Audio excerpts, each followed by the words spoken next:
A lonely, disabled billionaire sat alone on Christmas Eve until a single mother and her son walked in. He thought this night would be just like the others, quiet, empty, and full of regret. Once powerful, now broken by a tragic accident, he hides from the world and from God. Then the doors open, and everything changes. A struggling single mother, just looking for warmth. A little boy with big eyes and a shocking habit of telling strangers the truth. One sentence from that child stops the billionaire cold because it touches a secret buried for years. She doesn't know who he is. He knows exactly who she is, and what really connects them could heal a broken family or tear open wounds that never closed. Was their meeting just an accident? Or was this Christmas Eve meant to reveal a truth no one was ready for? Tell me in the comments where you're watching from right now, and if this story speaks to you, make sure you hit subscribe so you don't miss the next one. The snow fell thick and steady, the kind that muffled the world and made even a city feel hushed. It coated the sidewalks in white and pressed against the tall glass windows of the hotel like a quiet prose. Inside, the lights glowed warm, but the building felt empty. Too empty for Christmas Eve. The billionaire arrived just before dusk. An assistant pushed his wheelchair through the wide marble doors, wheels whispering over polished stone. He wore a dark coat draped neatly over his legs, his posture straight, his face calm in the practiced way of a man who had learned how to hide pain. The lobby staff straightened at once, voices lowering, movements careful. Everyone knew who he was. Everyone also knew not to linger. He waved the assistant away near the elevators. "That's all," he said softly. The assistant hesitated. "Sir, are you sure? It's Christmas Eve." He nodded once. "I'm sure." The assistant left, footsteps fading. The silence rushed back in. The billionaire rolled himself toward the restaurant wing of the hotel. He owned the building, had owned it for years, but he rarely came anymore. Too many memories, too many echoes of a life he no longer lived. The restaurant had been closed to the public for the night. Chairs were stacked. Tables were bare except for one, set near the window with a single candle burning low. He had asked for that table earlier in the day. One meal, one night, no interruptions. The manager met him at the doorway, wringing his hands. "Sir," the manager said, forcing a polite smile. "We weren't expecting—" "I know," the billionaire replied. "I called ahead." Yes, of course." The manager glanced behind him at the empty room. "If you need anything at all—" "I won't," he said. "Thank you." The manager nodded and retreated. The billionaire wheeled himself to the table. Outside, snow swirled under the streetlights. Cars crawled past, headlights dull and slow. Somewhere in the way city, families were gathering. Laughter spilled into warm kitchens. Children waited for morning. He reached out and steadied the candle with careful fingers. His hands were strong. They still worked the way they always had. It was his legs that refused him now. His lower body sat quiet and heavy, a reminder he could never forget. He stared at the flame and felt the familiar weight settle in his chest. Christmas Eve had once been his favorite night of the year. He had believed in celebration then, in reward, in the idea that hard work led to good things. He had believed God noticed effort. That belief had died on a rain-slicked road years ago. The accident came back to him the way it always did, without warning, metal screaming, glass exploding, the smell of smoke. He remembered shouting his friend's name, remembered the steering wheel tearing from his grip, remembered pain, sharp and blinding. Then nothing. He had woken weeks later in a hospital bed, tubes in his arms, his body wrapped in white. Doctors spoke in careful voices. Nurses smiled too kindly. And finally, someone told him the truth. His best friend was dead. The man who had built everything with him. The man who had been driving. The man who had laughed and said, "We're unstoppable," just minutes before the crash. And he had lived. Lived, but broken. He swallowed hard and pushed the memory down. He had gotten very good at that. A server came quietly, placed a plate before him, and left without a word. He ate slowly, barely tasting the food. Each bite felt like a chore. Outside, the snow thickened. When he finished, he sat back and stared out the window again. His reflection stared back, older than his years, eyes tired, mouth set in a line that had forgotten how to smile. Wrong man lived. He murmured under his breath. The words had become a habit, a confession he never spoke aloud to anyone else. A few floors above, a clock chimed softly. The sound echoed through the empty space. Somewhere near the front desk, voices rose briefly. The billionaire barely noticed at first. He assumed it was staff dealing with weather problems. He turned his attention back to the window. But then he heard it. A woman's voice. "Please, I understand if you can't, but the buses aren't running. And my son—" The words drifted faintly, but the sound of her voice cut through him like a blade. His hand tightened on the armrest. The tone was calm, gentle, strong without being loud. He had heard that voice before, not with his ears, with something deeper. His heart began to pound. The manager's voice answered, hushed and unsure. "Ma'am, the restaurant is closed, but let me see what I can do." Footsteps approached. The billionaire's breath came shallow now. His chest felt tight, as if the air had thickened. He told himself it was nothing.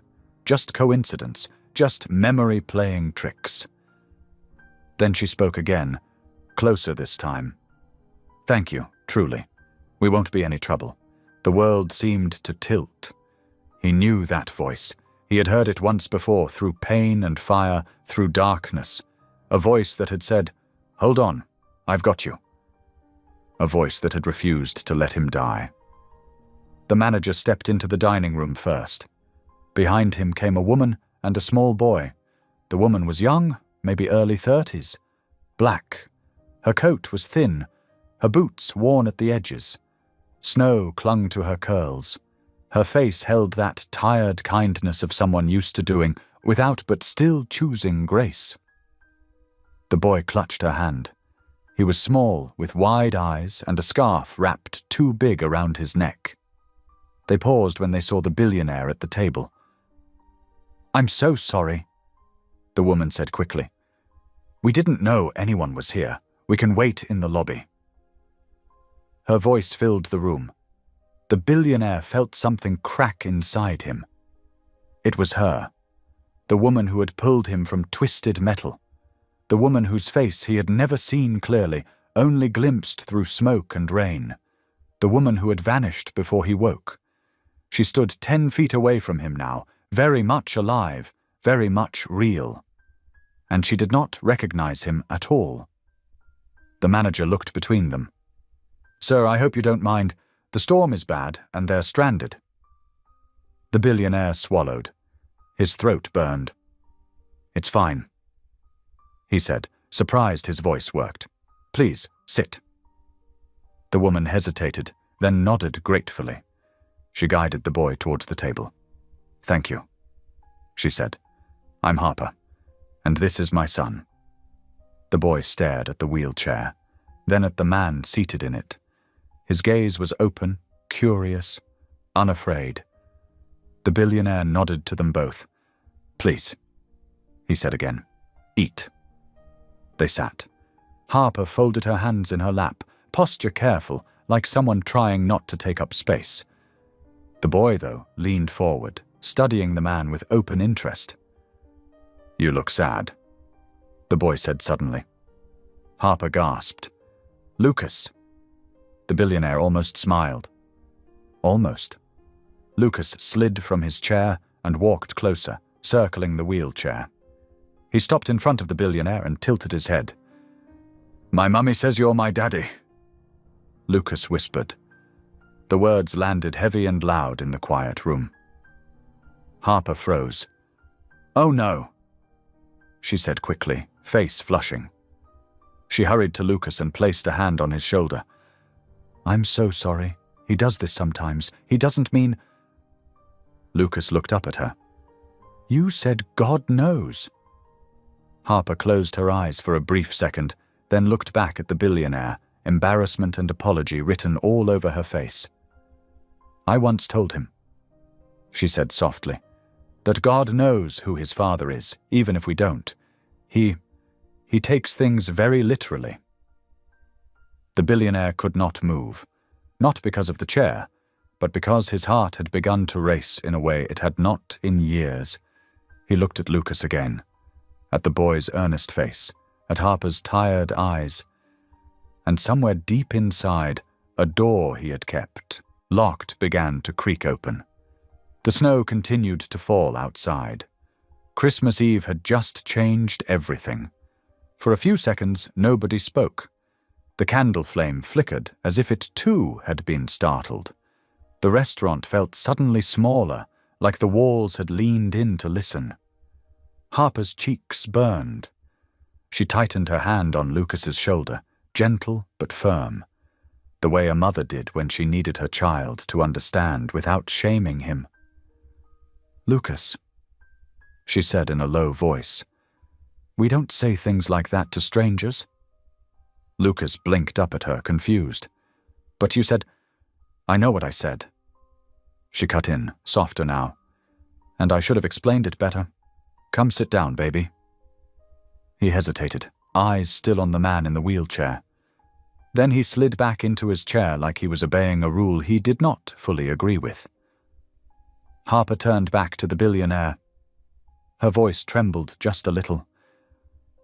"I'm sorry, he's a good kid. He has a big heart, and sometimes his mouth runs faster than his brain." The billionaire watched her hands. They were chapped from cold and work. Her nails were short, clean. She carried herself like someone who had learned to be careful in the world, careful with words, careful with hope. He finally found his voice. "It's all right," he said. "He didn't offend me." Lucas frowned. "I didn't mean bad." "I know," the billionaire said, looking directly at him. "You meant honest." Lucas's face brightened at that, like being understood was a gift. Harper let out a breath she hadn't realized she was holding. She sat straighter, forcing calm back into her shoulders. "Thank you," she said quietly. The manager hovered at the edge of the room, unsure what to do with his hands. He cleared his throat. "I can ask the kitchen to make something simple. Soup, bread." "Do it," the billionaire said. The manager nodded fast and hurried away as if relieved to have a job he could focus on. Harper glanced towards the door as if she might still bolt.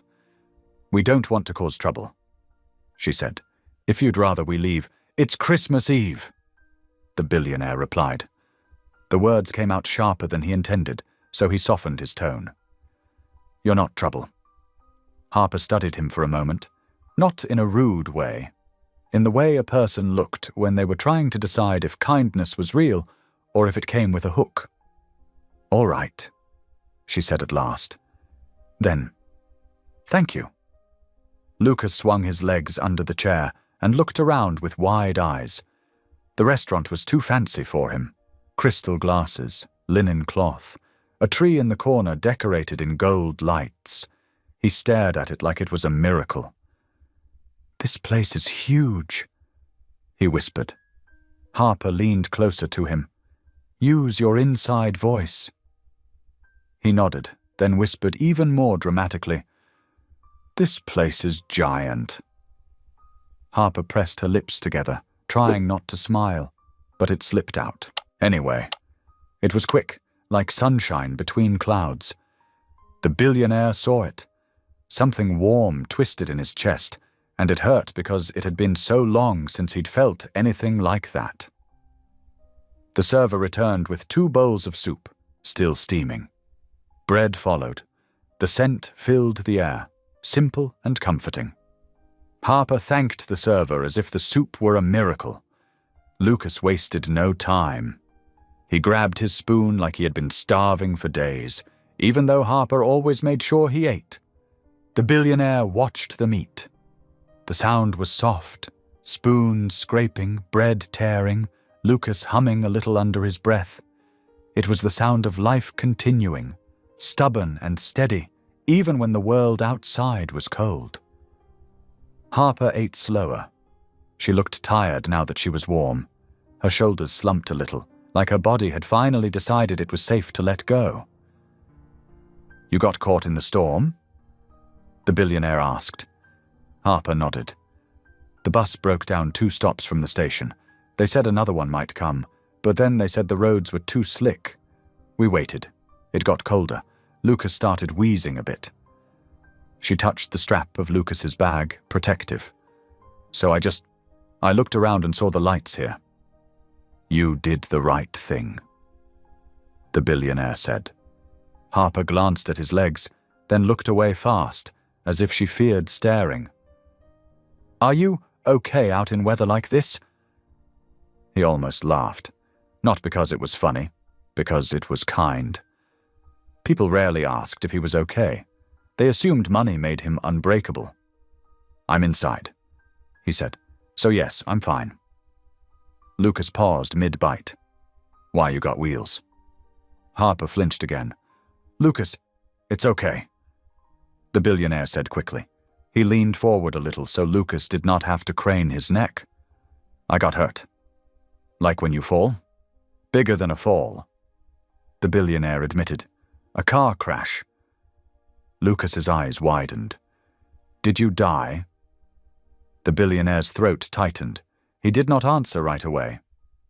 The restaurant went still again, not because anyone demanded silence, but because truth did that sometimes. It quieted everything. "I didn't die," he said finally. "But I almost did." Lucas stared at him with serious eyes. "Who saved you?" The billionaire felt his pulse in his ears. He looked at Harper. Harper was busy stirring her soup, gaze down. But something in her face shifted at the question. A flicker, a shadow, like she had stepped near a memory and felt its cold edge. "I don't really know," the billionaire said, voice careful. "I never got to thank the person." Harper's spoon stopped. The billionaire held his breath.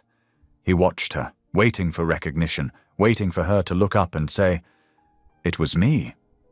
But Harper only swallowed, then forced a small shrug. "Sometimes people do things and keep moving," she said quietly. "Maybe they didn't need thanks." Lucas frowned. "That's not right. If someone saves you, you got to say thank you." "You're right," the billionaire said, and his voice sounded rough. "You're very right." Harper looked at Lucas, then at the man, and something softened again. "He's been like that since he was little," she said. "If he sees someone drop something, he picks it up. If he sees someone cry, he goes over. He's a rescuer at heart." "I'm gonna be a real rescuer," Lucas declared. "Like firemen, like the people that pull you out." Harper reached over and brushed snowmelt off his curls with her fingertips. "That's his dream," she said. "He tells everyone." The billionaire watched the way she touched her son. Gentle, certain, like love was not an option, but a fact. A sharp ache hit him, low and deep. For years he had avoided places like this, warm tables, family talk, children's hopes, because it reminded him of what he had lost and what he believed he did not deserve. Yet here it was, right in front of him. He cleared his throat. "Do you have family nearby?" he asked Harper. Harper shook her head. "No, just us." "And Lucas's father?" Harper's jaw tightened so fast it was like a door slamming shut. "We don't talk about that," she said simply. Lucas, thankfully, stayed focused on his soup. The billionaire took the hint and did not push, but he filed it away.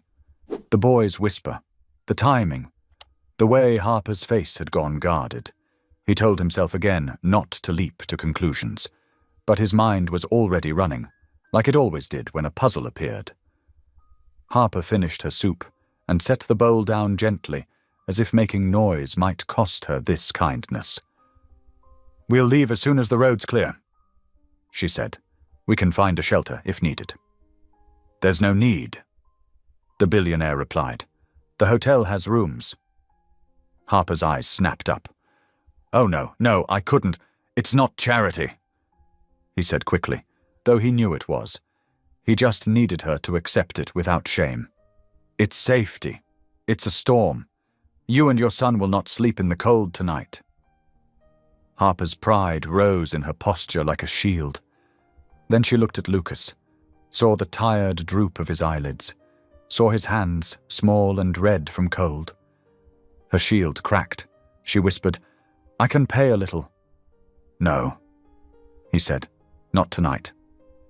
Harper's lips parted, a protest ready, but then her gaze landed on his face again, and she saw something there that surprised her. Pain, yes, but also a kind of pleading, not the kind that asked for pity, the kind that asked to be allowed to do one right thing. She nodded once. "All right," she said, "just for tonight." Lucas yawned big and loud. Harper covered his mouth with her hand, laughing softly. "Excuse you." Lucas leaned into her side. "I'm sleepy." "I know," she murmured. The billionaire motioned to the manager, who returned quickly, almost as if he had been waiting, behind the door. "Get them a room," the billionaire said. "A warm one, and make sure there's a humidifier. He mentioned wheezing." Harper looked startled. "It's not that bad.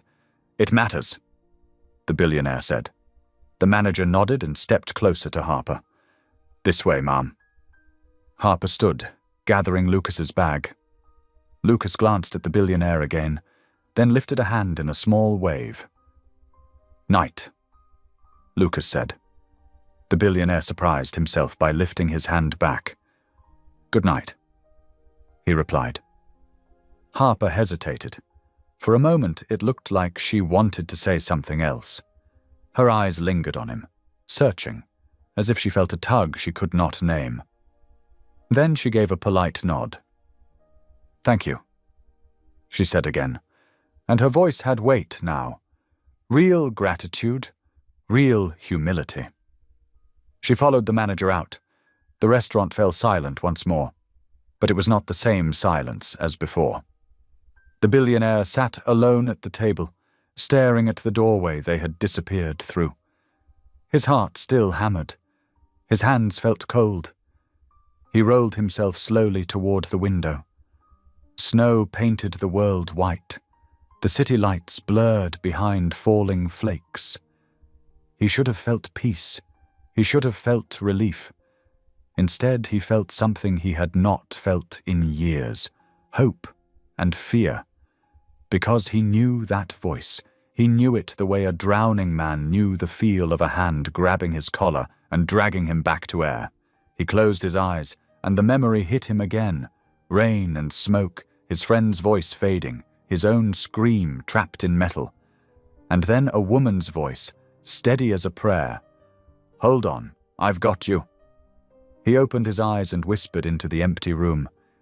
"It was you." The candle burned lower. The snow kept falling. And in his chest the locked door creaked wider. He did not know what the truth would be yet, but he knew this much. Christmas Eve had brought her back, and nothing in his life would stay buried anymore. The hotel hallway was quiet, wrapped in thick carpet and softer light. Harper followed the manager down the corridor, Lucas's small hand tucked into hers. His head bumped lightly against her side with each step, his body already sinking into sleep. "You holding up, baby?" she whispered. Lucas nodded without opening his eyes. "Feels warm," he murmured, "like church on Christmas." Harper smiled at that, though her chest still felt tight. She hadn't expected the night to turn the way it had. She had only wanted shelter.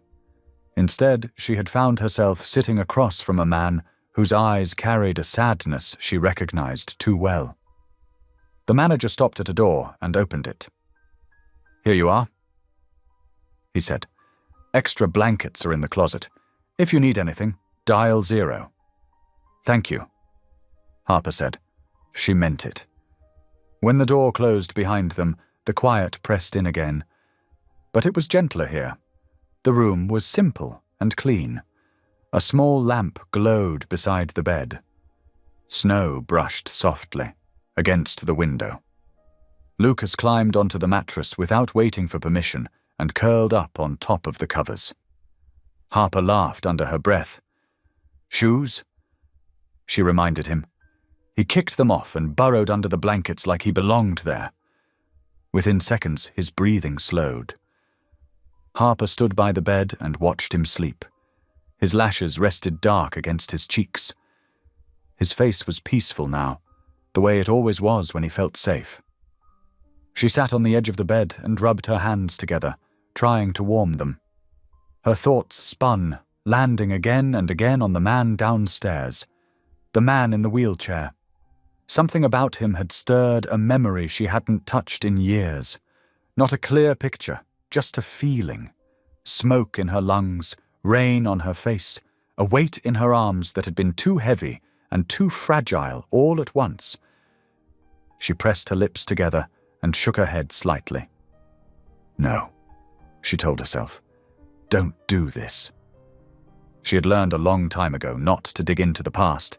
The past asked for too much. It made promises it never kept. She stood, removed her coat, and folded it over a chair. Then she knelt beside the bed and bowed her head. "Thank you," she whispered. "For warmth, for kindness, for tonight." She did not ask for more. She never did. Downstairs, the billionaire sat alone in the dim restaurant long after Harper and Lucas had gone. The candle had burned out. The staff had quietly cleared the table around him, careful not to disturb his thoughts. He had rolled himself back a few feet, giving himself space, but he hadn't left. He could not. Her voice still echoed in his ears. He replayed the sound of it again and again. Calm, strong. The same voice that had cut through chaos years ago and anchored him to life. He knew he should sleep. He knew tomorrow would bring questions and complications. But his mind refused rest. Finally, he turned his wheelchair and moved toward the elevators. The motion was slow, practiced. Each movement reminded him of what he had lost. Each reminder stung. In his suite, he poured himself a glass of water and stood staring at the city lights far below. Snow fell heavier now, blurring the world into white streaks. He pressed his hand to the glass. "She doesn't remember me," he said aloud. And how could she? He had been blooded, broken, barely conscious. He had not even known her face. But he remembered the feel of her hands. Firm, sure, refusing to let go. He closed his eyes and let himself feel something he had avoided for years. Gratitude. And with it came another feeling. Fear. Because if she was the woman who had saved him, then the timing mattered. Everything mattered. The accident, his friend's death, the week Harper had vanished from the city where the crash had happened, the age of the boy. Lucas's whisper replayed in his mind like a bell. "Mommy says you're my daddy." He exhaled slowly. "No," he murmured. "Don't assume." Assumptions had ruined enough lives already. Still, the question refused to be quiet. He turned away from the window and reached for his phone. Morning came late and grey. The storm had eased, but snow still covered the streets in thick drifts. Harper woke to the soft hum of the heater and the sound of Lucas breathing deeply beside her. For a moment, she forgot where they were. Then she remembered the lobby, the restaurant, the man. Her stomach fluttered. She sat up slowly and checked Lucas's breathing. Steady. No wheeze. Relief washed through her. Thank you, she whispered again. Lucas stirred and cracked one eye open. We still here? Yes, she said softly, but just for a little while. He smiled and stretched. I like this place. I know you do, she said, but remember, we don't get attached to places. Lucas's smile faded just a bit. He nodded. She helped him dress, then braided his hair carefully, fingers moving with familiar ease. She dressed simply herself, choosing clothes that made her feel steady and present. A knock came at the door. Harper stiffened, then opened it a crack. The manager stood there with a cart. Breakfast, he said, and the gentleman downstairs asked if you and your son would join him, if you're willing. Harper hesitated. Lucas peeked around her leg. The sad man? The manager smiled gently. Yes. Harper looked down at Lucas. He looked hopeful, curious. She weighed her options. She could leave now, thank them and go, return to the shelter routine, keep life predictable. But something told her that walking away too fast would feel wrong. All right, she said, for breakfast. The restaurant looked different in daylight, softer, less lonely. Sunlight filtered through the tall windows, turning the snow outside into a bright field of white. The billionaire was already there, clean-shaven, dressed neatly, alert in a way he hadn't been the night before. He looked up when they entered. Harper noticed how quickly he straightened, as if preparing for something important. Good morning, he said. Morning, Harper replied. Lucas waved. Hi. Hi, the billionaire said back. They sat. Breakfast was simple. Eggs, toast, fruit. Lucas ate with enthusiasm. The billionaire watched Harper carefully now, studying details he had missed before. The small scar near her eyebrow, the way she tilted her head when she listened, the strength in her shoulders. You slept well? He asked. Yes, Harper said. Thank you. I'm glad. There was a pause. Comfortable. Not forced. Lucas wiped his mouth. You still sad today? The billionaire smiled faintly. Less than yesterday. Good, Lucas said. Sad people need helpers. Harper chuckled. You're not on duty today, she told him. Lucas shrugged. Always on duty. The billionaire felt something shift inside him.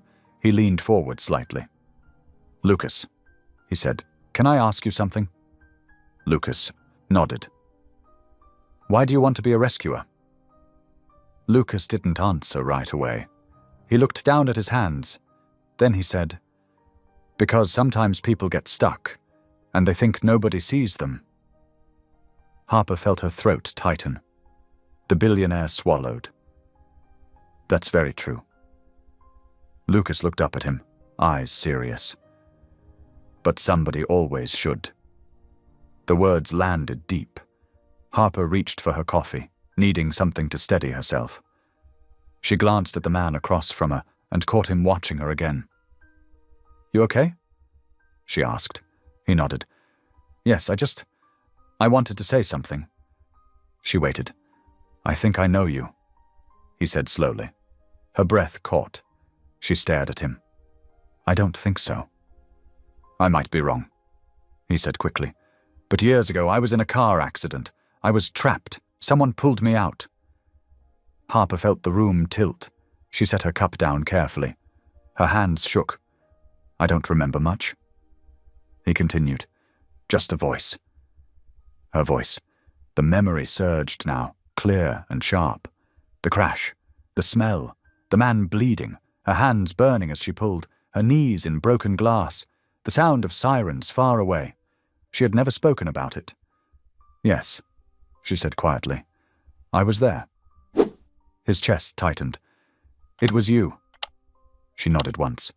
I didn't stay. The police came. The ambulance. I left. Why? She lifted her eyes to his. Because sometimes saving someone is enough. Staying would have made it about me. The billionaire closed his eyes. Emotion washed over him, raw and overwhelming. "Thank you," he said. His voice broke. Harper swallowed hard. "I didn't know who you were," she said. "I still don't." He hesitated. "I'm the one who lived." Her breath hitched. "And my friend," he added softly, "did not." The table fell quiet. Lucas sensed the shift. He reached for Harper's hand. She squeezed his fingers, grounding herself. "I'm sorry," she said to the billionaire. "I truly am." He nodded. "So am I." The words hung between them, heavy with meaning. Outside, the snow began to melt, and somewhere beneath the surface of both their lives, something long frozen had begun to thaw. The silence after Harper's words did not feel empty. It felt full, packed with memories, regret, and a truth that had waited years to be spoken. "I didn't know," Harper said again, softer now. "About your friend. I'm sorry for your loss." The billionaire nodded slowly. He had heard those words many times before, from doctors, from board members, from strangers who had read headlines. But hearing them from her, from the woman who had been there, made them land differently. "Thank you," he said. "I never got to say that to you." She gave a small, careful shrug. "You're saying it now." Lucas swung his legs under the table, sensing the heaviness but not understanding it fully. "Did your friend go to heaven?" he asked. Harper inhaled, sharply, ready to hush him again, but the billionaire lifted a hand. "I believe he did," he said. "He was a good man." Lucas nodded, satisfied. "Then he's okay." The certainty in the boy's voice felt like a gift. Breakfast finished quietly after that. The manager returned to inform them that buses would resume later in the afternoon. Harper felt a familiar mix of relief and sadness. Safe passage meant moving on. It always did. She wiped Lucas's hands and stood. "We should get going soon," she said. "Thank you again, for everything." The billionaire hesitated. Every instinct told him to ask them to stay. Every fear told him not to. "Before you go," he said, choosing his words carefully, "may I help you with transportation, or anything you need to get home safely?" Harper studied him. She saw no pride in his eyes, no expectation, just sincerity. "That would help," she admitted. "Thank you." He arranged a car, insisting it wait until the roads cleared enough. Until then, they sat together in the lobby, Lucas coloring with crayons a staff member had found, Harper watching the snowfall thin. The billionaire watched them too, from a short distance away. He told himself he was only making sure they were comfortable, but the truth was simpler. He did not want them to leave. When the call finally came that the car was ready, Harper gathered Lucas's things. Lucas stood in front of the billionaire again, hands stuffed into his jacket pockets. "You're not as sad now," Lucas said. The billionaire smiled faintly. "You helped." Lucas nodded, satisfied. "That's what rescuers do." Harper placed a hand on Lucas's shoulder. "Say thank you." "Thank you," Lucas said, then added, "Don't get stuck again." The billionaire laughed softly, surprised by the sound of it. "I'll try." Harper hesitated at the door. She turned back. "I'm glad you lived," she said. "I really am." Then she left. The doors closed behind them. The billionaire remained where he was long after they were gone. The next few days passed slowly. The storm cleared. Life resumed its rhythm. Meetings filled his calendar again, but something had changed. He found himself distracted, replaying moments he had missed for years, the sound of a child's laugh, the ease of shared space. He asked his assistant to find Harper. "Discreetly," he said. "No pressure." The assistant raised an eyebrow but nodded. It did not take long. Harper lived modestly, worked hard, left little trail. The information came back in a neat folder. Address, employer, school Lucas attended. The billionaire stared at the papers for a long time. He had promised himself he would not interfere in lives again, that he would not use money to bend the world into something easier to bear. But this was different. He did not want control. He wanted clarity. He made one call to his doctor. "I want to run a DNA test," he said, quietly. There was a pause. "Are you sure?" "No," he replied, "but I need to know." Harper returned to routine with practiced ease. Work, school, dinner, bed. The hotel already felt like a dream. A strange, warm interruption. But Lucas talked about it constantly. "The sad man," he said while tying his shoes. "The wheels," he said while brushing his teeth. "The big tree," he said while drifting off to sleep. Harper listened and smiled, but a part of her stayed guarded. She had learned what hope cost.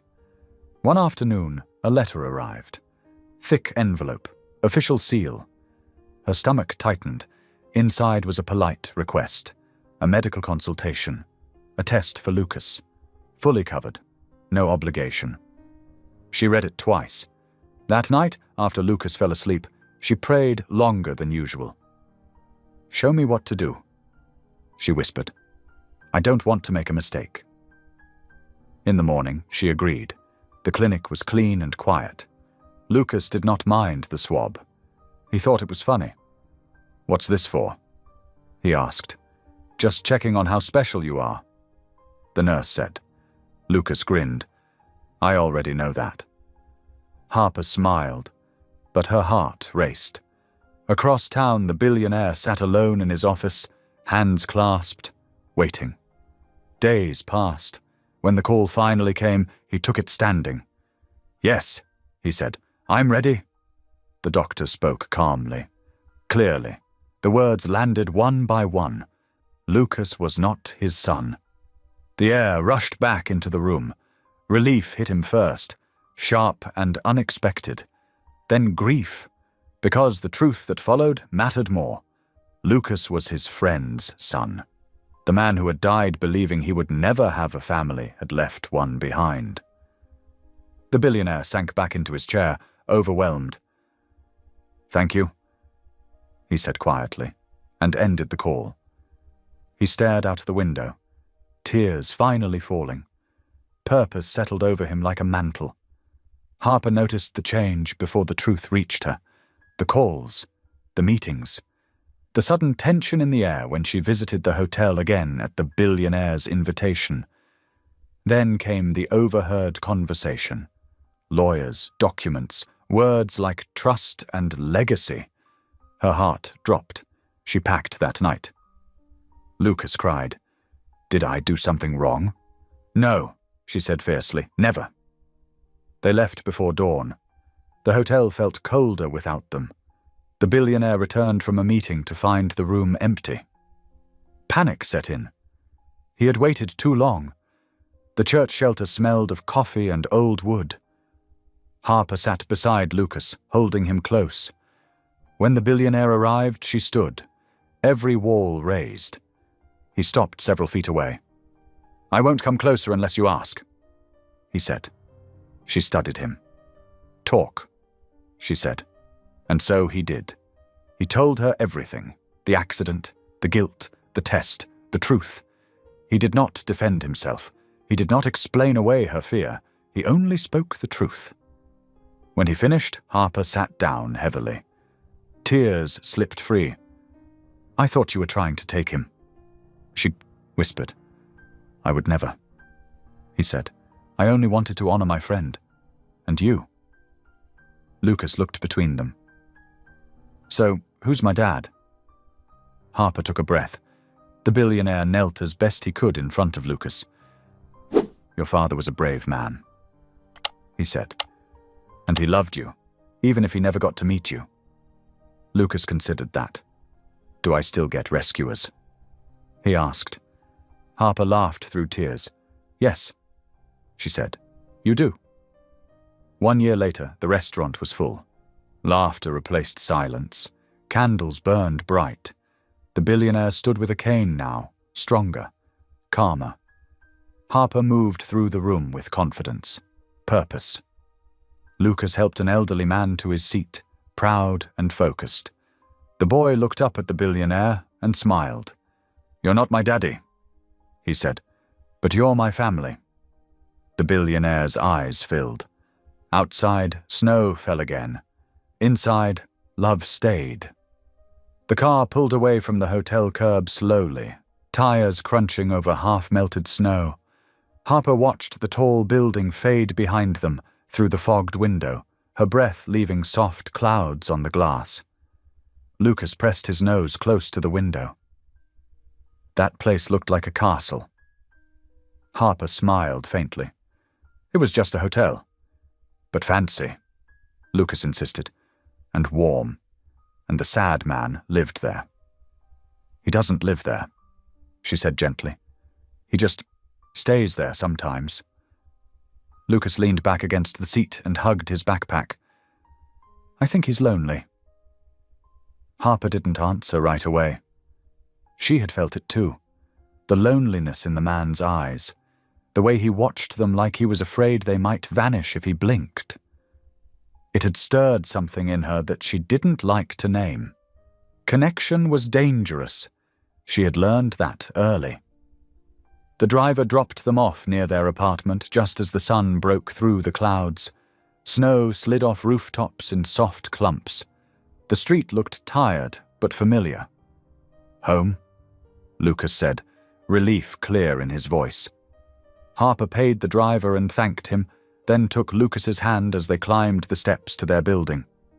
Inside, the air smelled faintly of old paint and laundry soap. It wasn't fancy, but it was theirs. Once the door closed behind them, Harper leaned back against it and let out a long breath. Her body finally felt the weight of the last 24 hours. The storm, the fear, the kindness, and the man. She shook her head as if that might clear her thoughts. "Shoes off," she told Lucas. He kicked them aside and ran straight for the couch, flopping onto it with a dramatic sigh. "That was the best Christmas Eve ever," he declared. Harper hung her coat and paused. "Better than the year we made pancakes for dinner." Lucas considered this. "Okay, second best." She laughed quietly. "I'll take it." She warmed leftovers for lunch, the normal sounds of home settling her nerves. As Lucas ate, he talked. About the tree, the lights, the wheelchair, the soup, the rescuer talk. Harper listened, nodding, smiling when she could. But inside, her mind kept circling the same questions. Why had seeing him stirred that memory so clearly now? Why had Lucas said what he said? And why did her chest feel tight every time she remembered the look on that man's face when she admitted she had been there that night? That afternoon, when Lucas went to his room to build something out of old blocks, Harper sat at the small kitchen table and bowed her head. "Lord," she whispered, "I don't know what that night was about. I don't know why our paths crossed again. But please, don't let me make this harder than it needs to be." She waited for an answer. None came. Only quiet. Across town, the billionaire sat in his office, hands folded, eyes fixed on nothing. The hotel felt empty without them. Too quiet again. The difference was, now he noticed it. He replayed the morning in his mind. The way Harper's hands shook when she admitted she had been there, the way she spoke about saving him as if it had been no more than a moment's work. And Lucas. The boy's words echoed again. Sad people need helpers. The billionaire closed his eyes and leaned his head back. For years he had told himself he deserved the loneliness, that living was punishment for surviving. But something about that child, about that woman, had challenged that belief without trying. He reached for his phone and called his assistant. "I need information," he said. About the woman and her son. Nothing invasive, just basics. There was a pause. Sir, they were stranded guests during the storm. He added, grounding himself in reason. I want to make sure they got home safely. Another pause. Then, I'll see what I can find. He ended the call and stared out the window. I don't want to interfere, he said aloud. But deep down, he knew that was only partly true. That evening, Harper tucked Lucas into bed. Can we go back someday? Lucas asked. Harper brushed his hair back. Probably not. Why? Because people like us don't belong in places like that. Lucas frowned. Why not? She hesitated. She had no answer that didn't sound broken. Because, she said finally, we belong where we are needed. Lucas yawned. Then maybe he needs us. Harper felt a pang in her chest. Go to sleep, she said softly. Lucas rolled onto his side. Good night, Mommy. Good night, baby. She turned off the light and stood in the doorway for a long moment, watching his chest rise and fall. Don't get attached, she told herself again. She had said it to Lucas. Now she said it to herself. The next day passed quietly. Work, school, routine. But by the afternoon, Harper noticed something different. A letter waited on the small table when she came home. Thick envelope. Clean. Official. Her stomach tightened. She set her bag down slowly and opened it. Inside was a carefully worded note requesting a medical consultation for Lucas. No pressure, no demands, everything covered. The tone was respectful, almost cautious. At the bottom was a number. Harper sat down heavily. She read the letter twice, 3 times. This was more than kindness. This was intention. When Lucas came home, she said nothing. She made dinner. She laughed at his jokes. She listened to his school story about a kid who shared crayons. But that night, after Lucas fell asleep, she sat at the table with the letter spread before her and pressed her fingers to her temples. What are you doing? She whispered. She thought of the man's face, the pain, the gratitude, the way he had looked at Lucas like he was something rare and fragile. She thought of the accident, of the man who had died, of the life that had changed forever that night. Her chest tightened. Finally, she folded the letter and bowed her head. If this is from you, she whispered, give me peace. If it's not, give me strength to walk away. The room stayed quiet, but her heart slowly began to settle. By morning, she had made her choice. The clinic smelled clean and faintly sweet, like soap and new paper. Harper noticed it right away. She always noticed places like this, places where everything felt controlled and careful. Lucas swung his legs on the chair beside her, humming softly. This is a doctor place, he said, stating the obvious. Yes, Harper replied. So remember to sit still. I will, he promised, then added, probably. She gave him a look, and he grinned. The nurse came out with a warm smile and called Lucas's name. Her voice was calm, practiced. Harper followed, her heart beating faster with every step down the hallway. The test itself was quick. Too quick.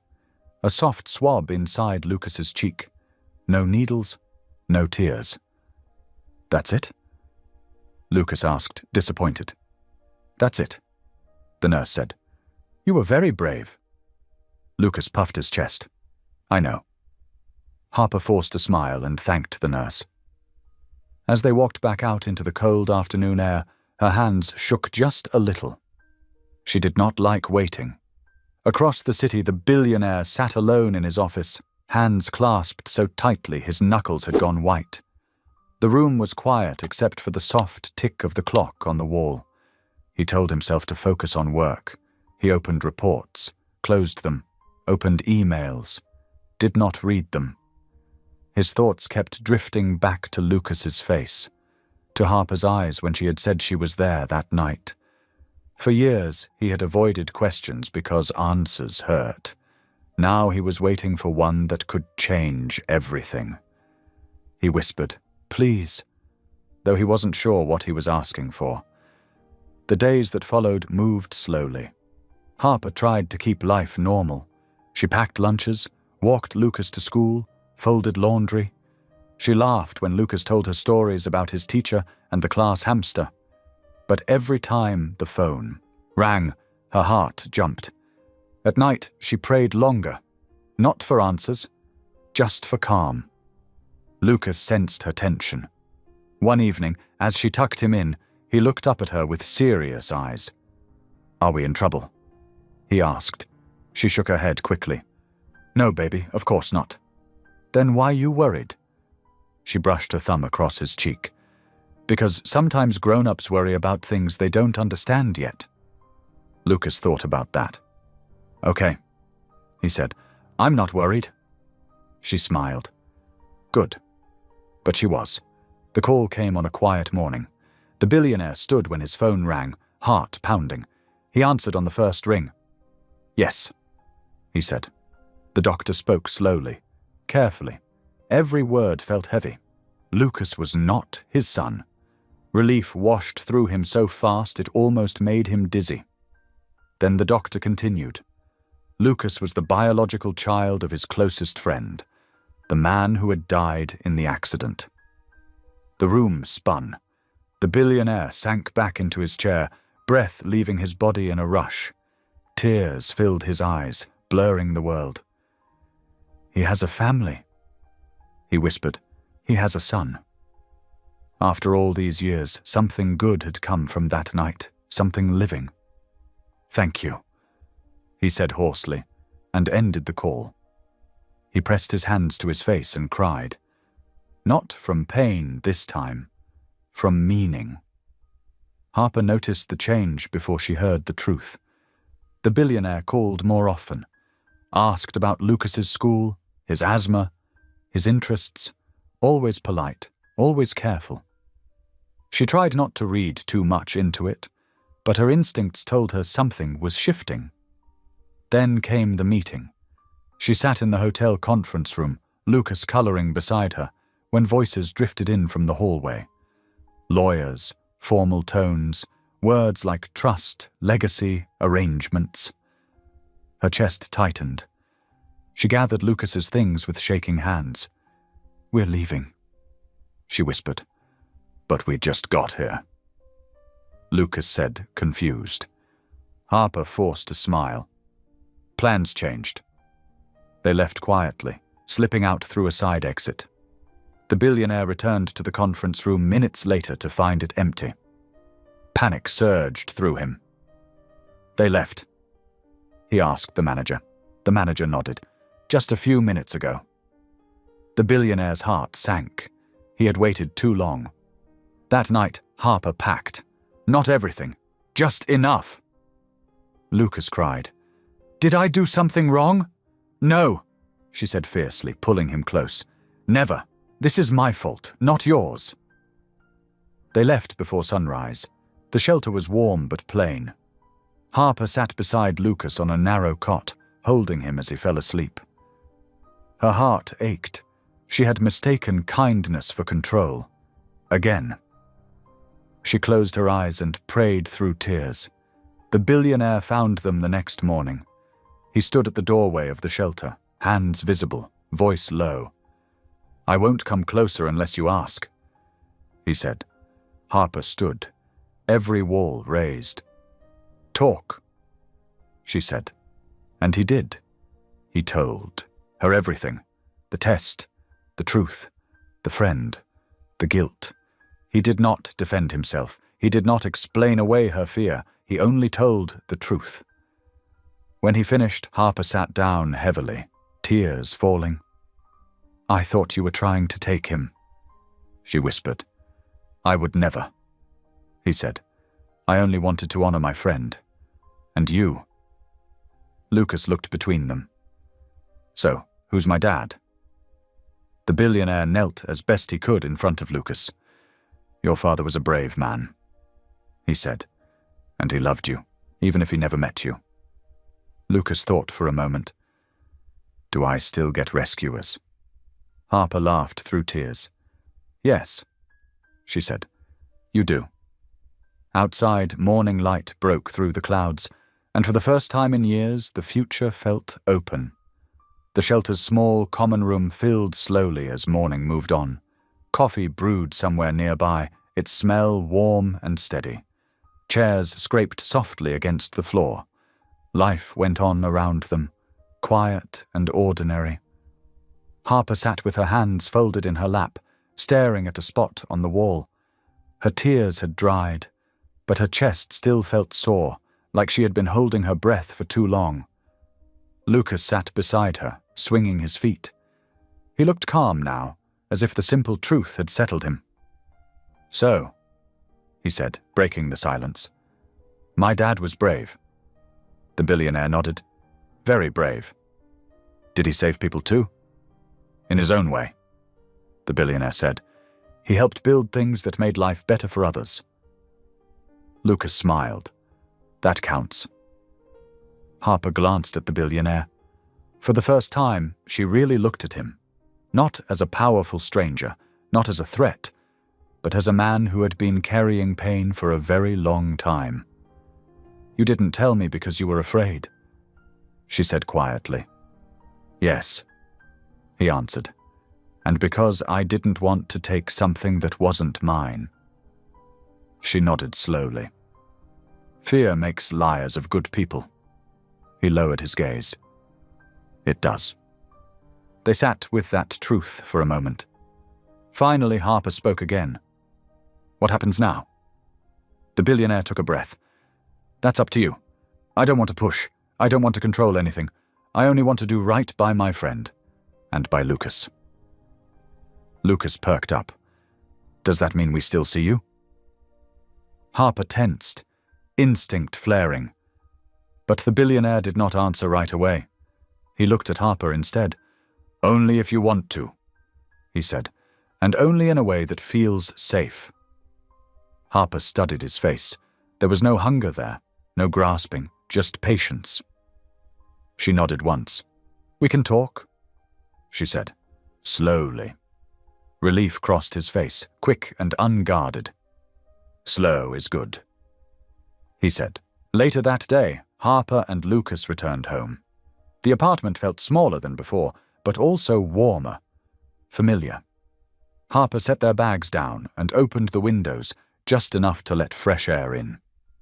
Lucas went straight to his blocks, humming to himself. Harper watched him for a moment, then sank into the kitchen chair. Her phone buzzed softly. A message. "Thank you for trusting me today. No rush, no pressure. I'm here when you're ready." She stared at the words, then set the phone face down.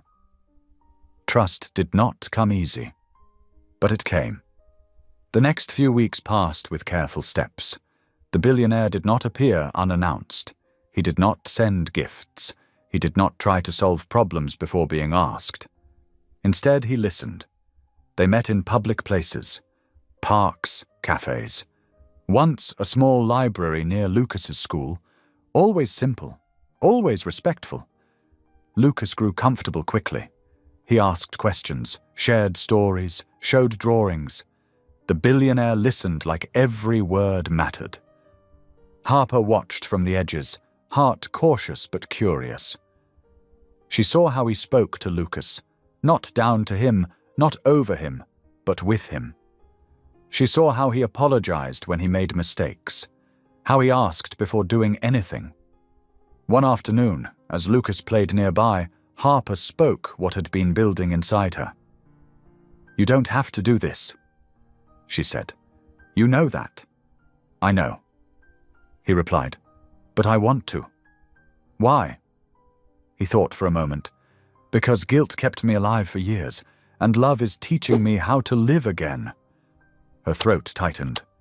As spring approached, plans formed, not rushed, not forced. The billionaire spoke of creating something in his friend's name, something lasting, something that would help people who helped others. "A foundation," he said, "for first responders, for single parents, for kids like Lucas who see what others miss." Harper listened. She asked hard questions. She challenged ideas that felt hollow. He welcomed it. "I don't want this to be about me," he said. "I want it to be about purpose." Lucas clapped his hands. "Rescue money." They both laughed. The day the foundation paperwork was signed, the billionaire handed Harper a pen. "I want you involved," he said, "not because you saved me, but because you live what this stands for." Harper hesitated. She thought of her past, of foster homes, of scraping by, of always being careful. Then she thought of Lucas, of the man who had died, of the man sitting across from her now. "I'll help," she said, "but I keep my job." He smiled. Of course. That night Harper stood by Lucas's bed as he drifted to sleep. "Mom?" he asked. "Yes, baby?" "I think God knew," he said. She smiled softly. "I think he did." As she turned out the light, Harper felt something unfamiliar but welcome settle in her chest. Not certainty, but peace. And that, she had learned, was enough. Spring came slowly that year, like it was making sure no one would miss it. Snow melted into thin rivers along the sidewalks. Trees budded with careful green. The world felt cautious but hopeful. Harper noticed the change most in Lucas. He walked lighter, talked brighter. He woke up excited for school and came home full of stories. He still had his quiet moments, but the weight he once carried, questions without answers, had eased. One afternoon, Lucas burst through the apartment door, waving a paper. "Look." Harper wiped her hands on a towel and leaned down. "What is it?" "It's for Junior Rescue Club," he said proudly. "They teach kids how to help people." Her heart swelled. "That sounds wonderful." "They said I'm really good at noticing stuff," he added. Harper smiled. "I'm not surprised." That evening, she mentioned it during their weekly meeting at the park. The billionaire listened carefully, hands folded over his cane. "That's perfect," he said. "I can help with the fees if you want." Harper held up a hand. "We talked about this." He nodded quickly. "You're right, I'm sorry." She softened. "But maybe you could come watch sometime." His eyes lit up. "I'd like that." The foundation took shape in quiet ways. There was no grand announcement, no press, just small meetings and careful choices. Harper helped design outreach programs. She spoke up for families who didn't trust big systems. The billionaire listened. One afternoon, as they reviewed paperwork in his office, Harper noticed something new. He stood to greet her. Not for long, just long enough to show effort. She froze. "You didn't tell me." He smiled, a little shy. "Physical therapy. I didn't want to make it a thing." Her eyes stung. "It is a thing." He shrugged. "I want to try." Later that week, Harper received a call from her boss. "Harper," the woman said, voice uncertain. "There's been talk of budget cuts." Harper closed her eyes. "I understand." They hung up, and Harper sat at the table long after. Fear crept in, slow and cold. She hadn't told the billionaire yet. She didn't want help that came with power. That night, she prayed again. "Teach me how to receive," she whispered, "without losing myself." The next meeting came sooner than expected. Harper arrived tense. The billionaire noticed at once. "What's wrong?" he asked. She hesitated, then told him the truth. About her job, about the fear. He listened without interrupting. When she finished, he said carefully, "I won't offer money, but I can offer work." She frowned. "Work. The foundation needs someone to run community outreach, paid, fair, no favors." She studied him. "And if I say no?" He smiled gently. "Then I'll respect that." She sat back, heart racing. "Let me think," she said. Lucas loved the Junior Rescue Club. He learned how to call for help, how to stay calm, how to look for danger without running toward it. He came home glowing. One night, as Harper tucked him in, he asked, "Do you think the sad man is happy now?" Harper smiled. "I think he's learning." Lucas nodded. "Good." The decision came quietly. Harper accepted the job, not because she needed it, but because she believed in it. When she told the billionaire he didn't celebrate, he simply said, "I'm glad." Summer arrived. The foundation held its first small event, a cookout at a local park. Families came. Kids ran. First responders spoke to small groups. The billionaire stood beside Harper, watching Lucas show a younger child how to tie a knot. "You built this," he said. "We did," Harper corrected. He smiled. "Yes, we did." As the sun dipped low, Harper felt something settle in her chest. Not fear, not doubt, belonging. And for the first time in her life, she did not flinch from it. The summer heat lingered well into the evenings, turning the air thick and slow. Harper learned to move with it, pacing herself between work, Lucas's activities, and the growing responsibilities of the foundation. She was good at it, better than she had expected. People listened to her, not because she raised her voice, but because she spoke from experience. She remembered what it felt like to be unseen, to feel like help came with strings. She made sure this place felt different. One afternoon, after a long meeting, Harper stepped outside the foundation office and found the billionaire waiting by the curb. He leaned lightly on his cane, sunglasses perched on his nose, face tilted toward the sun. "You didn't have to wait," she said. "I wanted to," he replied. She smiled, then noticed the slight tremor in his hand as he shifted his weight. "You overdid it again."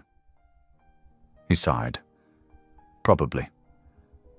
She walked beside him toward the car. "You don't have to prove anything." "I know," he said, "but I spent too many years sitting still." She nodded, understanding more than he knew. That evening, Lucas burst into the apartment waving another paper. "I'm going to help at the fire station open house." Harper laughed. "You're going to help hand out flyers?" "That's helping," Lucas insisted. She hugged him. "You're right." They arrived at the station together the next Saturday. Sirens blared for demonstration. Firefighters smiled and answered questions. Lucas listened wide-eyed, absorbing everything. The billionaire arrived later, careful not to draw attention. He stood back, watching Lucas explain safety tips to another child with all the seriousness of a teacher. "He's something," a firefighter said. "Yes," the billionaire replied. "He is." The setback came quietly. One morning, Harper's phone rang early. The voice on the other end was tense. "Harper," her supervisor said. "There's been a complaint. Someone says the foundation is favoring certain families." Harper's stomach dropped. "That's not true." "I know," the woman said, "but there's going to be a review." Harper hung up and sat at the table, staring at her hands. She hadn't done anything wrong. She knew that, but she also knew how quickly good intentions could be twisted. "That afternoon," she told the billionaire. His jaw tightened. "This is my fault. My name. No," Harper said firmly. "This is part of the work. Let me handle it."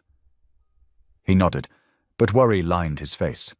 The review process was slow. Papers, interviews, questions that felt pointed even when they weren't meant to be. Lucas sensed the tension. "Are we in trouble again?" he asked one night. Harper hugged him close. "No, baby. Sometimes doing good makes noise." He considered that. "Loud good?" She smiled. "Something like that." The day the review ended, Harper waited alone in the foundation office. The billionaire paced nearby, cane tapping softly. Finally, the call came. "It's resolved," the voice said. "No wrongdoing. Everything checks out." Harper closed her eyes, relief flooding through her. When she told the billionaire, he laughed, a real laugh this time. "I never doubted you." She smiled back, tired but proud. "I doubted myself enough for both of us." That night, Harper sat on the balcony of her apartment, watching the city lights blink on one by one. The billionaire joined her, careful on the step. "Thank you for trusting me," he said. She looked at him. "Thank you for letting go." They sat in comfortable silence. Below them, the city hummed. Above them, the sky stretched wide and open. For the first time in a long while, neither of them felt like they were waiting for something to fall apart. They were building. Autumn arrived without asking permission. The air sharpened overnight. Leaves turned gold and rust, collecting along sidewalks and park benches. Harper pulled Lucas's jacket tighter as they walked to school, the rhythm of their days shifting again. Change had become familiar, but comfort never meant safety. The letter arrived on a Wednesday. Harper found it slipped under the foundation office door, plain envelope, no return address. Her name was written in careful block letters. Something about it made her pause before opening it. Inside was a single page. It questioned her qualifications, suggested favoritism, implied she was using her position to gain access she didn't deserve. It ended with a warning that people like you should remember their place. Her hands trembled. She folded the letter slowly and placed it in her bag. She did not cry. Not yet. That evening, she told the billionaire. He read the letter once, then again. His face hardened, something dark flickering in his eyes. "This ends now," he said. "No," Harper replied firmly. "It doesn't." She met his gaze. "You promised you wouldn't step in just because you can." He exhaled sharply and leaned on his cane. "I hate that you're carrying this." "I've carried worse," she said quietly. They sat in silence after that, both knowing the truth. Progress always invited resistance. Kindness threatened those who benefited from silence. The next weeks tested everything. Donations slowed. Questions multiplied. Harper worked longer. Hours, shoulders tight, smile practiced. She answered emails with grace and steadiness. She refused to be baited. Lucas noticed the strain. One night, as Harper tucked him in, he asked, "Why are some people mean when you help?" She smoothed his blanket. "Because helping changes things, and change scares people." Lucas frowned. "I'm not scared." She kissed his forehead. "I know." The billionaire pushed himself harder in therapy. Each step hurt, each fall embarrassed him.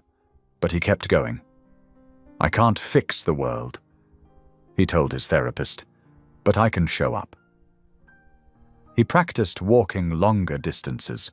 He learned patience with his body, even when frustration flared. At night, alone in his apartment, he sometimes whispered his friend's name, not with guilt anymore, with gratitude. The foundation hosted a small Thanksgiving gathering. Long tables, simple food, laughter that came easily. Harper moved through the room, greeting families by name. Lucas helped serve rolls, taking his job seriously. The billionaire watched from the end of the table, heart full. This was the peak, the joy they had been building toward. And like all peaks, it did not last. 2 days later, Harper's boss called her into the office. "We've received another complaint," the woman said gently. This one is louder." Harper felt the floor shift under her feet. "They're questioning the foundation's leadership structure," the boss continued. "There's pressure from the board. They want distance." Harper swallowed. From me. The woman nodded. Temporarily. Harper walked out numb. She called the billionaire from the sidewalk, voice steady but thin. They want me to step back. No, he said immediately. They can't. They can, she replied. And they are. She closed her eyes. I won't fight this. Why? His voice cracked. Because I won't let the work suffer, she said, and because maybe this is where I stop. The line went quiet. The billionaire felt the old fear rise, the sense of loss, the familiar fall. History threatened to repeat itself. That night, Harper packed her office box in silence. Lucas watched from the doorway. Are we leaving? He asked. She forced a smile. Not tonight. But her heart said otherwise. Outside, the wind rattled bare branches. Autumn deepened, and everything they had built trembled, waiting to see if it would hold. The night Harper stepped back from the foundation felt heavier than the winter coats hanging in her closet. She sat at the small kitchen table long after Lucas had gone to bed, her office box still unopened beside her chair. Papers peeked out at uneven angles, notes, flyers, a framed photo from the summer cookout where everyone had been smiling, unaware of how fragile good things could be. Harper rested her elbows on the table and pressed her palms together. She did not cry right away. She had learned, over many years, how to hold tears in place. Tears had a way of asking questions she didn't always want to answer. Instead, she stared at the wall and listened to the sounds of the building settling for the night. Someone upstairs ran water. A door closed down the hall. Life continued, uncaring and steady. Her phone buzzed. A message from the billionaire. I'm so sorry. This isn't fair. Please let me come talk to you. She read it twice, then set the phone down without replying. Fair had never been part of the deal. She stood and opened the office box at last. She sorted through the papers slowly, touching each one like it mattered, because it did. Every note was proof that something good had existed, even if it was slipping away now. At the bottom of the box was a folded piece of paper she didn't recognize. She opened it. It was a thank you note, written in shaky handwriting, from a single mother who had received help with childcare through the foundation. I didn't think anyone saw me. The note read, You did. That changed everything. Harper's breath hitched. She pressed the note to her chest, and this time, the tears came. Across the city, the billionaire sat alone in his apartment, the lights off except for one lamp near the window. The city stretched below him, glittering and distant. He leaned his cane against the wall and lowered himself carefully onto the couch. His legs throbbed from a long day of therapy, but the pain barely registered. His mind was somewhere else. He replayed Harper's voice on the phone. Calm, controlled. The sound of someone bracing for impact. I won't fight this. The words cut deeper than any accusation could have. He had promised her he wouldn't use his power to bulldoze problems. He had promised to respect her independence. Now that promise felt like a cage. He clenched his fists. For years he had hidden behind guilt, telling himself restraint was humility. But now he wondered if it had really been fear. Fear of stepping forward. Fear of choosing. He whispered into the dark. What am I supposed to do? No answer came, but the quiet felt different than it once had. It no longer accused him. It waited. He thought of his friend, of Lucas, of the night everything had changed, and for the first time, he understood something clearly. Redemption did not come from standing still. It came from standing up when it mattered most. The next morning, Harper woke early, long before the alarm. Her eyes felt swollen, her body heavy. She moved through the routine on instinct. Coffee, toast, packing Lucas's lunch. Lucas wandered into the kitchen, rubbing his eyes. "You didn't come say goodnight," he said softly. Guilt pierced her chest. "I'm sorry, baby." He climbed into the chair across from her. "Are you sad again?" She considered lying. Then she didn't. "Yes," she said. "A little." Lucas nodded, accepting it the way children sometimes did, without judgment. "It's okay. You always get better." She smiled weakly. "I try." On the walk to school, the air was sharp with cold. Leaves crunched underfoot. Harper held Lucas's hand tighter than usual. At the school gate, Lucas paused. "Do I still get rescue club?" "Yes," she said firmly. "That doesn't change." He brightened. "Okay." She watched him disappear into the building, then stood there longer than she meant to, staring at the brick wall like it might give her answers.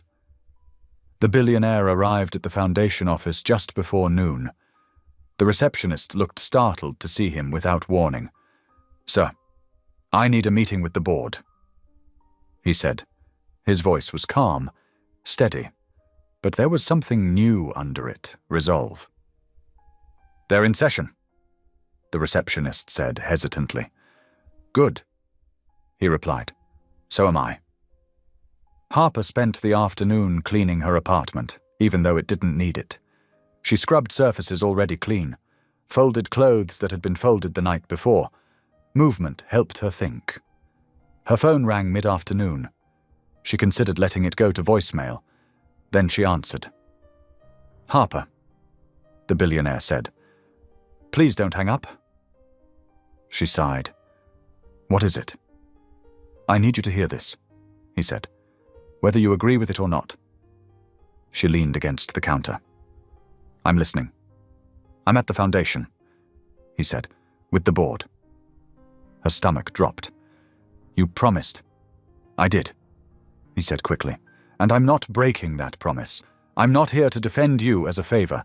I'm here to tell the truth." She closed her eyes. "I built this foundation to honor my friend," he continued, "but I've been wrong about something. I thought money and distance could keep things pure. They can't." He paused, then said, "You are the reason this works." Her breath caught. "I told them that removing you removes the heart of the mission." He went on. "I told them if they want me involved, then they accept that truth, or I walk away." Harper's knees went weak. "You didn't have to do that," she whispered. "I did," he replied, "because silence would have been easier, and I'm done choosing easy." The meeting lasted hours. Harper sat on the edge of her couch the entire time, phone pressed to her ear, listening to muffled voices, long pauses, the rustle of papers. When the billionaire finally spoke again, his voice was tired but steady. "It's over," he said. "They rescinded the request. You're reinstated, with full authority."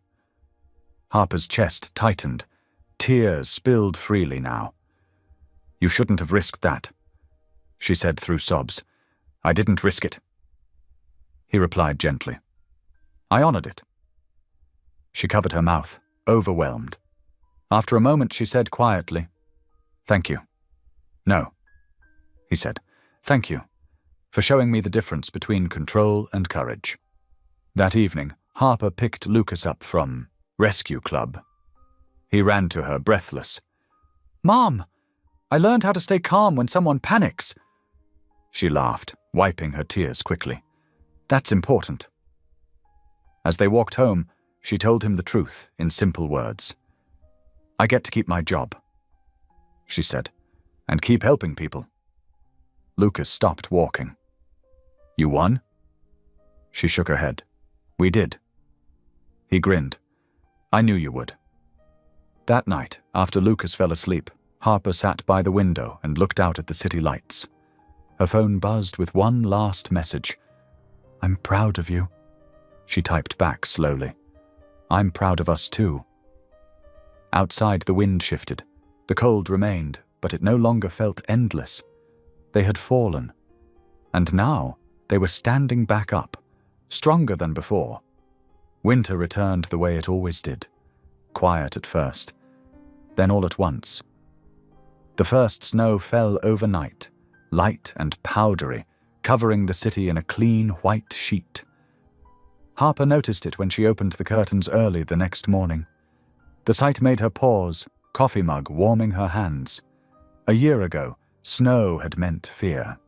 Broken buses, cold streets, uncertainty. Now it meant something else. Possibility.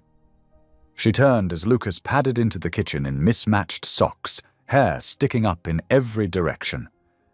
"It snowed," he said, awe in his voice, like it was a personal gift. "It did," Harper replied, "which means extra layers." He groaned dramatically. "Worth it." They ate breakfast together, the room filled with the sound of the heater and Lucas's chatter about an upcoming rescue club event. Harper listened, smiling, but her mind drifted to the day ahead. The Foundation's winter outreach program launched that afternoon. It would be the biggest thing they had done yet.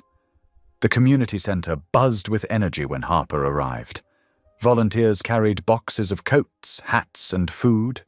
Children darted between tables, laughter echoing off the walls. Seniors sat wrapped in blankets, sipping coffee and talking softly. Harper moved through the room with purpose. She greeted people by name. She listened. She remembered details. She wore a simple sweater and boots, nothing fancy. She didn't need to look important. She was important here because she belonged. The billionaire arrived quietly, leaning on his cane, coat dusted with snow. He paused at the door, taking in the scene. Harper spotted him and walked over. "You made it," she said. "I wouldn't miss this." He replied. She studied him for a moment. He looked stronger. Not just physically, lighter. "How are your legs today?" she asked. "Sore," he admitted, "but steady." She nodded approvingly. "Good." Lucas ran up then, wearing a bright rescue club badge pinned proudly to his jacket. "You came," he said to the billionaire. "I did," the billionaire said, smiling. "I heard there were important helpers here." Lucas puffed up. "There are." Harper watched them, heart full. Moments like this, still, surprised her. Not because they felt wrong, but because for so long she had believed they were impossible. As the afternoon went on, Harper found herself pulled in many directions. A family needed help filling out a form. An elderly woman needed someone to walk her to the restroom. A volunteer asked for guidance. Harper handled it all calmly, with steady hands and a gentle voice. At one point, she caught the billionaire watching her from across the room. "Stop staring," she said lightly when she reached him. He smiled. "I'm learning." "Learning what?" "How leadership really looks," he said. "It's quieter than I thought." She met his gaze. "It always is." Near the end of the event, a commotion broke out near the entrance. A man had slipped on the icy steps outside. Before anyone could react, Lucas dropped his cup and ran towards the door. "Lucas!" Harper called, fear spiking. But Lucas didn't panic. He stopped just short of the fallen man, just like he had been taught. "Don't move," Lucas said firmly. "Help is coming." Adults rushed in seconds later. The man was helped up, shaken but unharmed. Harper reached Lucas and dropped to her knees, pulling him into her arms. "You scared me," she whispered. He hugged her back. "I did it right," he said, uncertain. She pulled back and looked him in the eyes. "You did it perfectly." The billionaire watched the scene, throat tight. That was his friend's son. Brave, steady, kind. The event ended at dusk. Volunteers cleaned up. Families drifted home with full bags and warmer spirits. Outside, snow began falling again, thicker now. Harper stood at the window, exhausted but satisfied. "You did good today," the billionaire said, joining her. "So did you," she replied. He shook his head. "I just showed up." She smiled. "That's the part most people avoid?" Later that evening, Harper walked Lucas home through the snow. Streetlights glowed softly. The city felt peaceful, like it was holding its breath. "Mom?" Lucas asked. "Yes? Do you think my dad would like what we're doing?" Harper stopped walking. She knelt in the snow so she was eye level with him. "I think he'd be very proud." Lucas smiled, relieved. "Me too." That night, after Lucas was asleep, Harper sat alone on the couch. Her body ached, her mind buzzed. She thought about the past year, about how close she had come to walking away, about how fear had almost convinced her to stay small. Her phone buzzed. A message from the billionaire. "Thank you for today. For everything." She typed back, "This is what living looks like." A pause. Then another message. "I'm starting to understand that." Across the city, the billionaire stood by his window, phone still in hand. Snow drifted down, quiet and steady. He thought about the man he had been before the accident. Driven, proud, certain. He thought about the man he had become after. Afraid, guilty, closed off. And then he thought about who he was becoming now. Someone who showed up. Someone who chose life. He whispered his friend's name into the quiet room, not with regret, but with gratitude. "Your son is doing well," he said softly. "We're doing our best." Back in her apartment, Harper turned off the lights and stood by Lucas's door for a long moment, listening to him sleep. She felt tired, but it was the good kind. The kind that came from doing work that mattered. She went to bed knowing that tomorrow would bring new challenges, new doubts, new risks, but also new chances. And this time, she would not face them alone. Winter had come again, but this time it did not feel cold. It felt like home.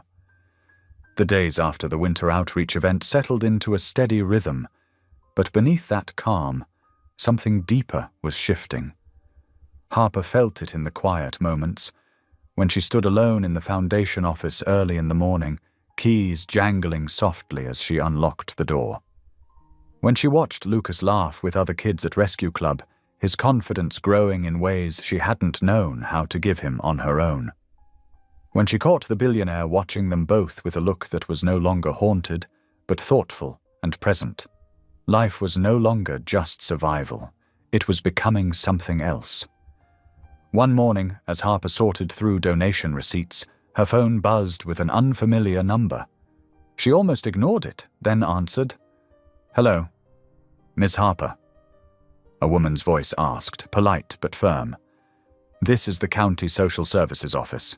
We're following up on a file connected to your son." Harper's chest tightened. Old reflexes flared.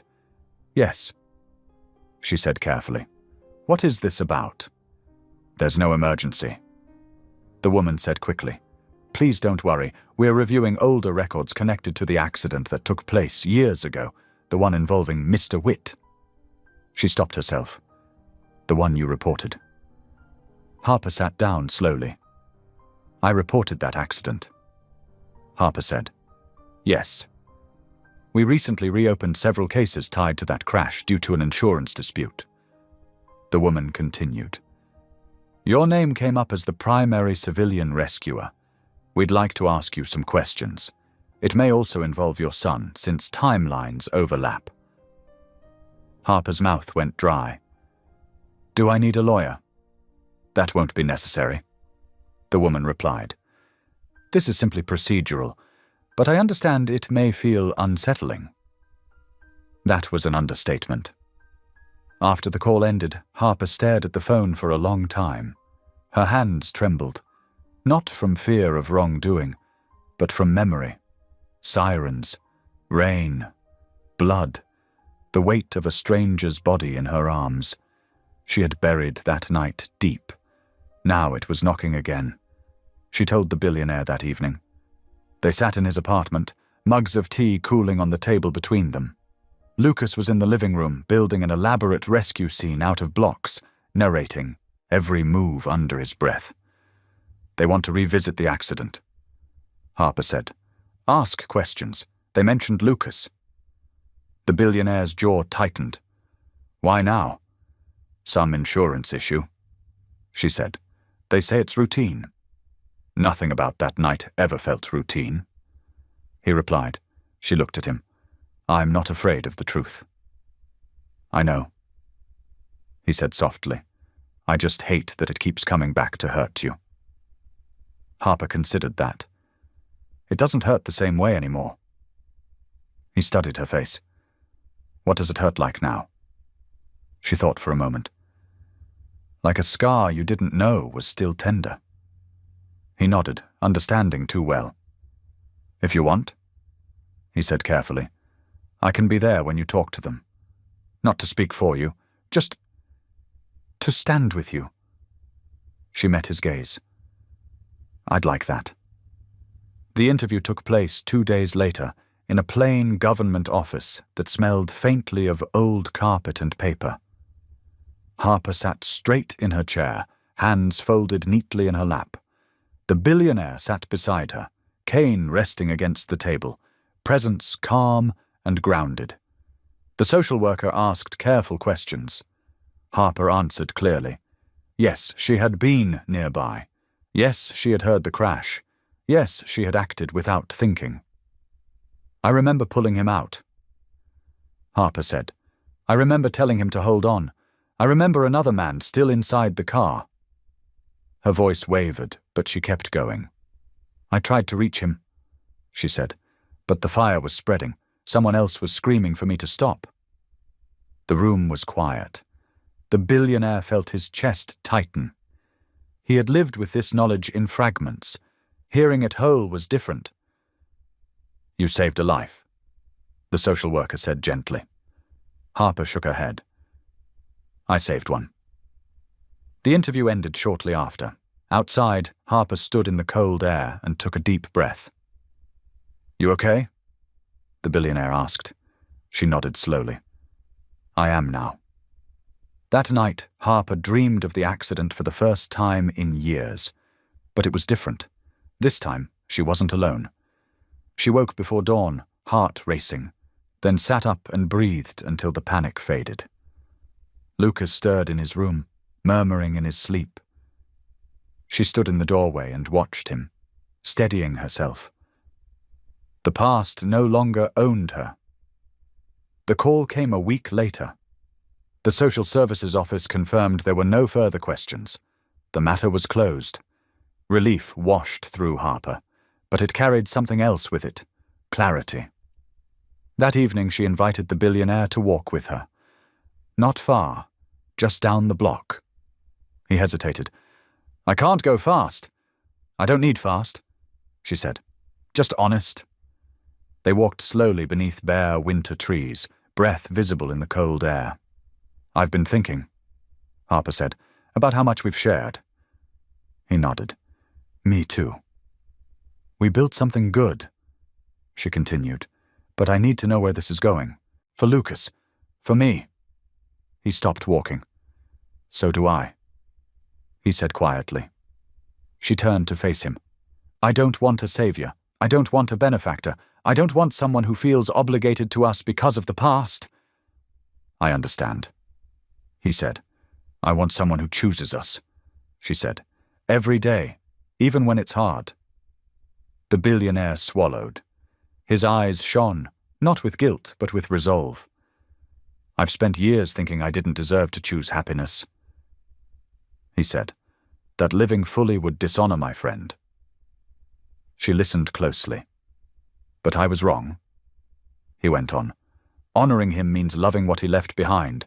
It means showing up for you and Lucas because I want to, not because I owe something. He took a breath. I can't promise I won't struggle, I still do, but I can promise that I will choose you, honestly, freely. Harper felt tears sting her eyes. She nodded. That's all I needed to hear.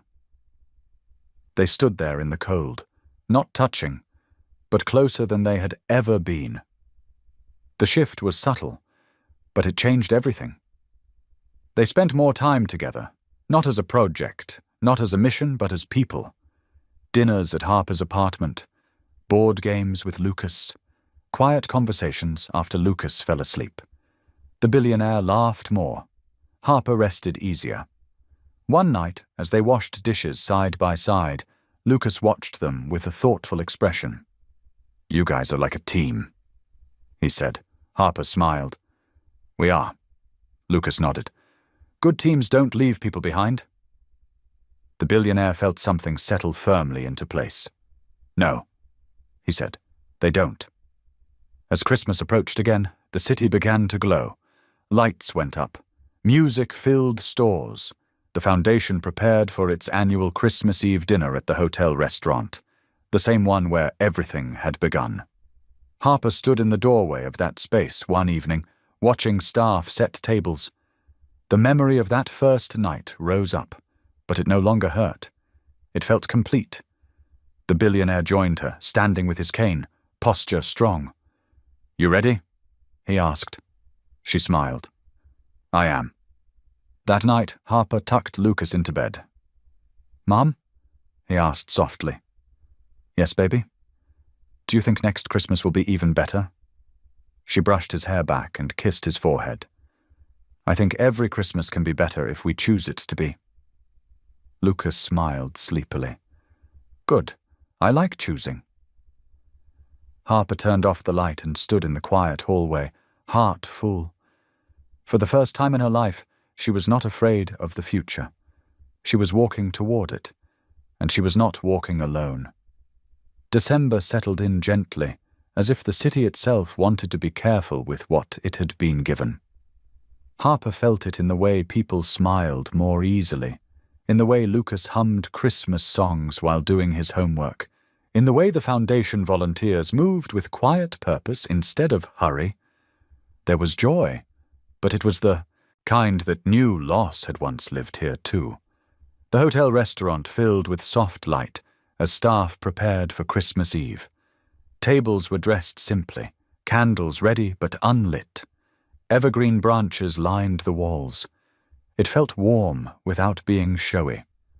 Harper walked through the room slowly, checking details, greeting staff by name. She stopped near the window where snow drifted down, the same spot where a lonely man had once sat with a single candle and too much pain. The billionaire joined her, cane steady in his hand. "You turned this place into something different," he said. She shook her head. "It always had the bones. It just needed people." He smiled. "You have a way of seeing what's already there." She glanced at him. "So do you now?" They stood side by side, comfortable in the silence.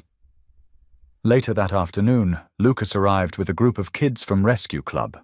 They wore mismatched sweaters and too much excitement. Lucas carried a small box with careful seriousness. "What's that?" Harper asked. He grinned. "A surprise." The guests began to arrive as evening fell. Seniors from the community center, families who had once needed help and now offered it. A few first responders still in uniform. Laughter replaced echoes. Harper watched Lucas move through the room, greeting people, offering help, making sure no one felt left out. He stopped beside an older man struggling with his coat and helped him gently. The billionaire's chest tightened with pride. During dinner, Lucas slipped away and returned holding the small box. He walked straight to the billionaire and held it out. "This is for you," he said. The billionaire blinked.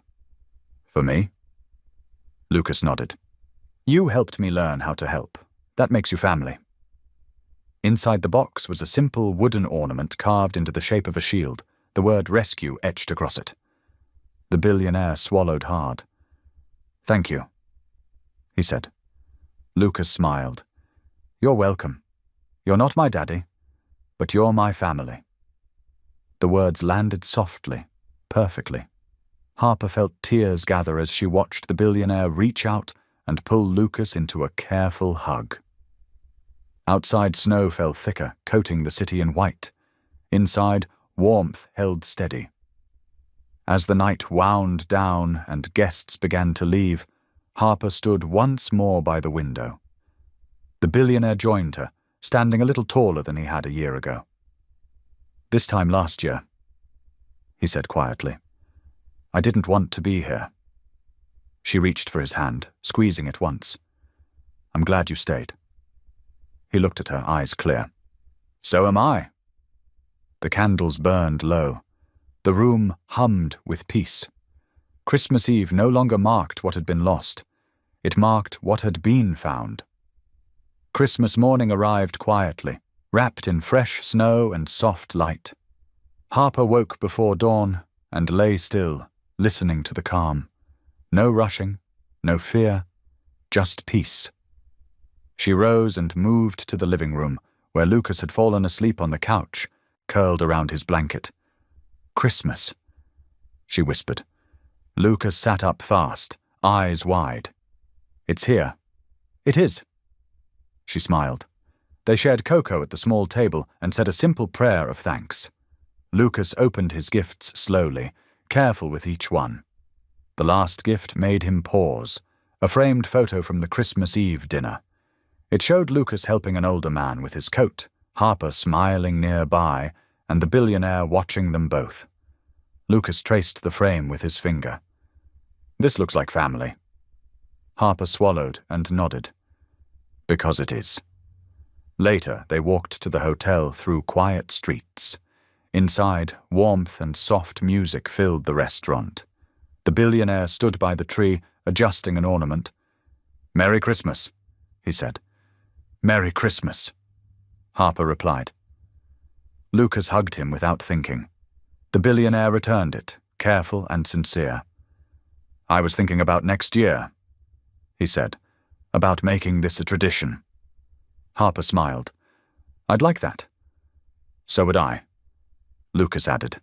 They laughed together. As they left, snow falling gently around them, the billionaire looked down at Lucas.